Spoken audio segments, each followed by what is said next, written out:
Hello friends, welcome to Free Grammar Lessons. In this video, we will learn how to convert an assertive or declarative sentence to interrogative sentence without changing the meaning of the sentence. We will first understand what is an assertive and interrogative sentence.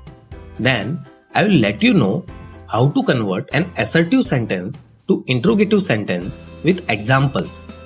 And I will give you an exercise at the end of the video for practice. So, without a further go, let's get started. What is an assertive sentence? Assertive sentence tells information or states a fact. It ends with a period.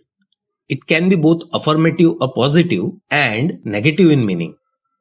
Let me give you an example of affirmative sentence. Dhoni is a great player. Now, let me give you an example of negative sentence. The sandwich was not tasty. Here you can see that the meaning is negative. So it's a negative sentence. Now let's look into interrogative sentence. Interrogative sentences ask a question. They end with a question mark. Let me give you an example of an interrogative sentence. Isn't Dhoni a great player? Here you can see the sentence is in question form. Let me give you one more example of interrogative sentence. Was the sandwich tasty? Here also you can see the sentence is in question form. Now, let's understand how to convert an assertive sentence to interrogative sentence without changing the meaning of the sentence. There are two simple steps involved in the conversion. Step number 1. If the sentence is affirmative or positive, then convert it into negative, and if negative, then convert it into positive sentence. Step 2. Move the helping verb to the first position in the sentence. We will look into the examples that we just saw and understand how these steps were used. Example number 1. Dhoni is a great player. As the sentence is in affirmative form, we will convert it into negative form. After applying step 1, the sentence will be Dhoni is not a great player. Now, moving the helping verb to the first position in the sentence along with the negation, which is step 2, the sentence will be Isn't Dhoni a great player? And this is how we convert an assertive sentence to interrogative sentence. Let me give you one more example that we just saw previously. The sandwich was not tasty. As the sentence is in negative form, we will convert it into affirmative form. After applying the step 1, the sentence will be the sandwich was tasty. Now moving the helping or auxiliary verb to the first position in the sentence, which is step 2, the sentence will be was the sandwich tasty? So now you got an idea how to convert an assertive sentence to interrogative sentence. Now let's look into different cases that needs to be kept in mind while converting an assertive sentence to interrogative. Case number 1. If the helping verb is not provided, we check the tense of the sentence and accordingly add the helping verb. Generally, these helping verbs are do, does, did. Let's look into an example. He plays cricket. Here, as the sentence is in simple present and the pronoun he is used, we use the helping verb does. After applying the step 1, the sentence is he does not play cricket. After applying step 2, the sentence will be doesn't he play cricket? Let's look into case 2. Sentences where never is used, it will be converted to ever, and where no is used, it will be converted to any. Let's look into examples of this kind of sentences. Ajay will never forget my kindness. Now converting it to interrogative sentence after applying both the steps, it will be will Ajay ever forget my kindness?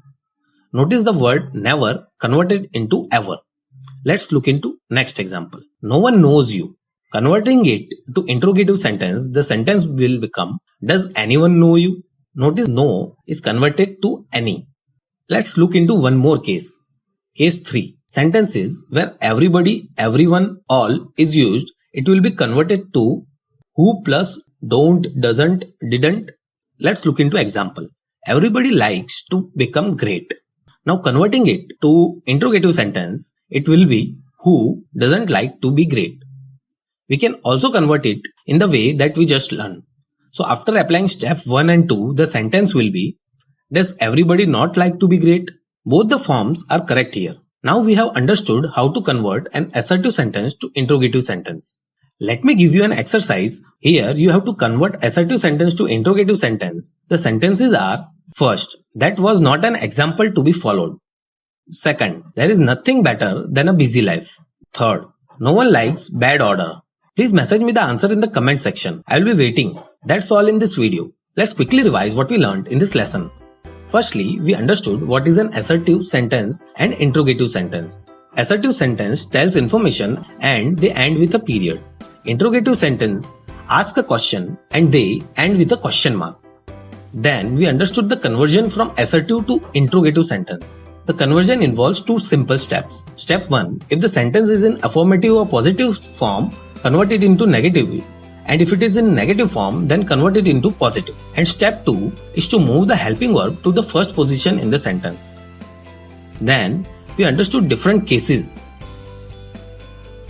And finally, I gave you an exercise where you need to convert an assertive sentence to interrogative sentence. That's all in this video. Thank you for watching the video. If you have any questions or suggestions related to the lesson, please write in the comment section. If you liked the video, please hit the like button.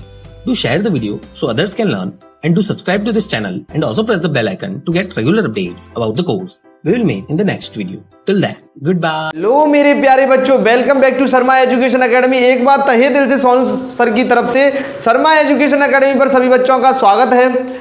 आज मैं लेके आया हूं बेटा second type affirmative to interrogative या interrogative to affirmative. 22 Varsha बेटा इसलिए use किया है कि ये दोनों इंटरचेंज होते हैं। इंटेरोगेटिव से भी अफर्मेटिव बना सकते हैं, अफर्मेटिव टू इंटेरोगेटिव भी बना सकते हैं। कुछ एग्जाम्पलों के माध्यम से हम समझते हैं कि सेंटेंस होते कैसे कैसे टाइप के, उनको कैसे ट्रांसफॉर्म करते हैं, कैसे उनको बदलते हैं। ध्यान से देखो बेटा, मैंने लिखा है आई डू माई वर्क। पहले तो सबसे पहले इस सेंटेंस को पहचानो। हम सबसे पहले पहचानते हैं कि बेटा आई के साथ डू लगा है, ये मेन वर्ब है बेटा। क्या है ये? Main verb. ध्यान से देखेंगे, आई के साथ बेटा ये डू मेन वर्ब है। मेन वर्ब में डू है, ये V1 है। कौन सी बेटा?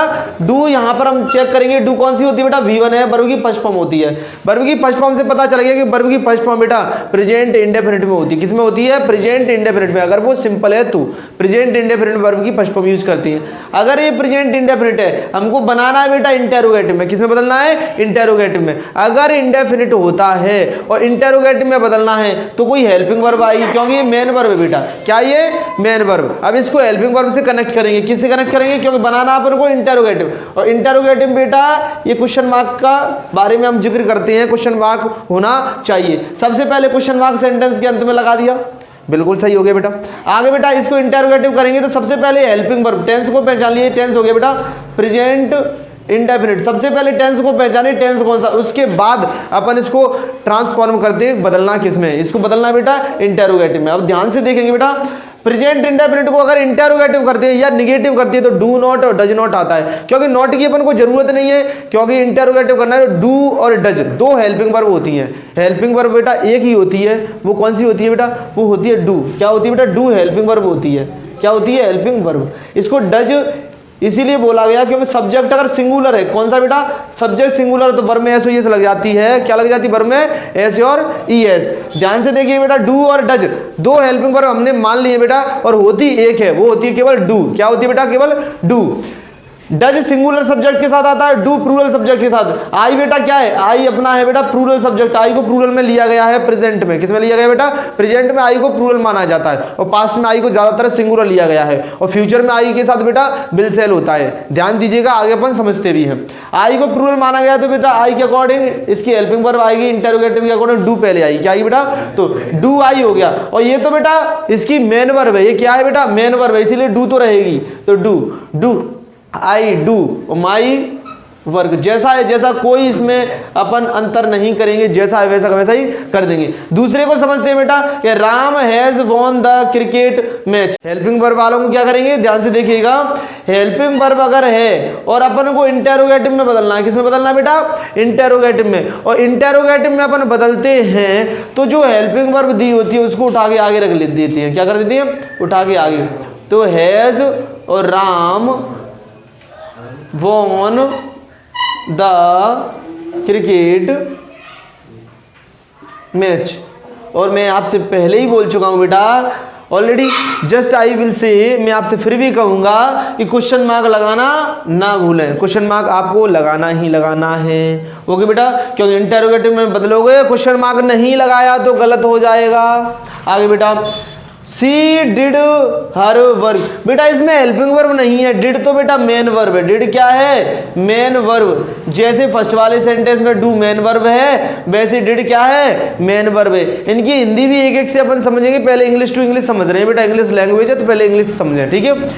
सी का सी रहेगा बेटा, इंटेरोगेटिव करेंगे तो सी सिंगुलर होता है। और ये बेटा सेकंड फॉर्म, डू की सेकंड फॉर्म बेटा डिड होती है, V2 है। और V2 हम अच्छे से जानते हैं पास्ट इंडेफिनिट में होता है, पास्ट इंडेफिनिट में। ध्यान से देखिएगा, पास्ट इंडेफिनिट में हो गया V2।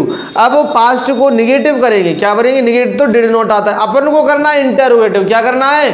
इंटेरोगेटिव। तो नॉट तो आएगा नहीं, डिड केवल हेल्पिंग वर्ब होती है, वो क्या होती है? डिड। तो सी हो या प्लूरल सब्जेक्ट हो या सिंगुलर सब्जेक्ट हो, इसके अकॉर्डिंग भी हमेशा डिड आएगी। क्या आएगी बेटा? Did. First letter capital use करेंगे बेटा, तो डिड सी हो गया। और ये बेटा डिड के साथ फिर से यहां तो अपन ने डू रख दिया था, आई के साथ डू रख दिया, आई के साथ क्या रखा था? डू। लेकिन सी के साथ डिड नहीं रखेंगे। डिड क्यों नहीं रखेंगे? ध्यान से देखो, डिड के साथ हमेशा V1 आता है। ध्यान से देखो, डिड के साथ V1 यूज होता है, ध्यान देंगे। क्या यूज होता है बेटा? V1। और वर्ब की फर्स्ट फॉर्म डिड की क्या होगी? डू होगी बेटा, क्या होगी? डू।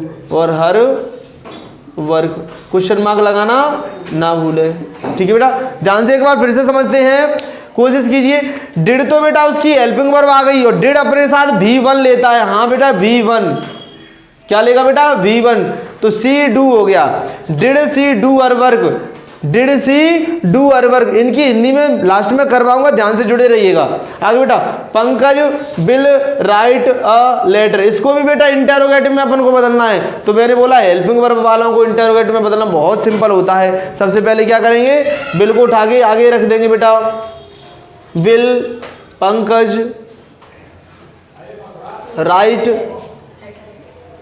अ लेटर,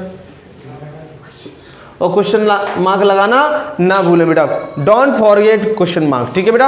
आगे देखो, he has been playing cricket since 2 o'clock। आगे बेटा इसमें डबल दी है, फर्स्ट वाली हेल्पिंग वर्ब एक ही है बेटा, ये डबल पेयर में दी गई है, एक ही है हैज बीन प्लेइंग। तो इसमें क्या करेंगे इंटरोगेटिव बनाने के लिए? इसको ध्यान से देखो, जब डबल होता है तो उसमें से एक हेल्पिंग वर्ब आगे आती है, एक पेयर आता है बेटा, फर्स्ट पेयर। तो हैज ही बीन जैसा दिया है पूरा वैसा का वैसा है, कोई चेंजिंग नहीं करेंगे, क्वेश्चन मार्क लास्ट में लगाएंगे। ओके बेटा, ये इंटेरोगेटिव फॉर्म में सेंटेंस बन गया है। मैं उम्मीद करता हूं आपको समझ में आ गया होगा। एक बार हिंदी अच्छे से समझेंगे और जानेंगे। बेटा फर्स्ट वाला दिया गया, आई डू माई वर्क। मैं, माई मतलब अपना काम करता हूं, डू मतलब करना, मैं अपना काम करता हूं। हिंदी निकलेगी बेटा ता हूं, क्योंकि प्रेजेंट इंडेफिनिट में मैं अपना काम करता हूं। इंटेरोगेटिव में क्या मैं अपना काम करता हूं, क्या आ गया? क्या की अंग्रेजी वॉट नहीं लगाते, उसकी हेल्पिंग वर्ब से शुरू करती है। तो क्या मैं अपना काम करता हूं। दूसरा बेटा, Ram has won the cricket match. Ram won मतलब जीत चुका है, हैज लगाए तो चुका है। राम जीत चुका है क्रिकेट मैच, जो क्रिकेट खेल रहा था उसको जीत चुका है। ध्यान से देखिए, क्या राम, क्या हैज मतलब हेल्पिंग वर्ब पहले आ गई, तो क्या राम मैच जीत चुका है, क्वेश्चन मार्क लगा है, इसलिए क्या आएगा बेटा, ठीक है। प्रश्न आगे देखो बेटा, सी डिड हर वर्क, उसने अपना काम किया या वह अपना काम करती थी। हाँ बेटा, किया या करती थी, तो पास्ट में गया है तो पास्ट में पीछे हिंदी या ई ए निकलती है, या ता था थी ते थे निकलती है। ध्यान से देखेंगे, सी डिड हर वर्क, उसने अपना काम, हर वर्ग मतलब अपना काम, डिड मतलब किया, या वह अपना काम करती थी। अब बेटा इंटेरोगेटिव इसका प्रश्न क्या बनेगा, क्या वो अपना काम करती थी, क्या वो अपना काम करती थी, या क्या उसने अपना काम किया। हाँ बेटा आगे, Pankaj will write a letter. Pankaj will गागी के अर्थ में आता है बेटा, फ्यूचर है। पंकज एक पत्र लिखेगा, पंकज एक पत्र लिखेगा। विल आगे बेटा क्या के लिए, उसकी हेल्पिंग वर्ब पहले आती है सेंटेंस की, इसीलिए उसकी हिंदी क्या निकलती है। तो क्या पंकज एक पत्र लिखेगा, क्या पंकज एक पत्र लिखेगा, ये प्रश्न हो गया बेटा। आगे, he has been playing cricket since 2 o'clock। तो हैज पहले आ गया, इसकी हिंदी पहले ध्यान से सुनो बेटा। ही हैज बीन प्लेइंग, वह सिंस 2 o'clock, और क्या कर रहा है, क्रिकेट खेल रहा है। तो वह 2 बजे से क्रिकेट खेल रहा है, वह 2 बजे से क्रिकेट खेल रहा है, क्योंकि सिंस से टाइम इंडिकेशन होता है बेटा, और रहा है रही है हिंदी निकलेगी, क्योंकि हैज बीन लगाया, प्लेइंग लगाया, वर्ब की आईएनजी फॉर्म लगी है, रनिंग फॉर्म लगी है, कंटिन्यूअसली फॉर्म लगी है। तो ही हैज बीन प्लेइंग, वह खेल रहा है क्रिकेट, कब से, सिंस 2 o'clock, यानी 2 बजे से। अब इसका प्रश्न बनेगा, क्या वह 2 बजे से क्रिकेट खेल रहा है, क्या लगा है, क्वेश्चन बन गया। मैं समझ पा रहा हूं आपको इंटेरोगेटिव फॉर्म बनाना आ रहा होगा। ये बेटा उल्टे भी आ सकते हैं, उल्टे कैसे, अपोजिट भी आ सकते हैं। अगर इंटेरोगेटिव में फॉर्म दिया हो उसको अफर्मेटिव इस प्रकार बनाएंगे कि रिवर्स चले जाते हैं बेटा। Do I do my work है, तो इसका हो जाएगा I do my work. I do, ये क्वेश्चन मार्क जितने भी आ गए हैं, जितनी भी हेल्पिंग वर्ब आगे दी गई हैं, वो हेल्पिंग वर्ब आगे से हट जाएंगी और आगे से सब्जेक्ट से तुरंत बाद चली जाती हैं। जैसे he has been playing cricket since 2 o'clock दिया है, तो हैज आगे आ गया। जब इसको रिवर्स करेंगे तो बेटा यही हो जाएगा, इसका रिवर्स करेंगे तो सिंपल वाला अफर्मेटिव फॉर्म हो जाएगा पूरा। मैं समझ पा रहा हूँ, आपको अच्छे से समझ गए होंगे। अगर नहीं समझ में आया तो मुझे कांटेक्ट कीजिए, लाइक शेयर सब्सक्राइब करना ना भूलें। राधे राधे मेरे प्यारे बच्चों।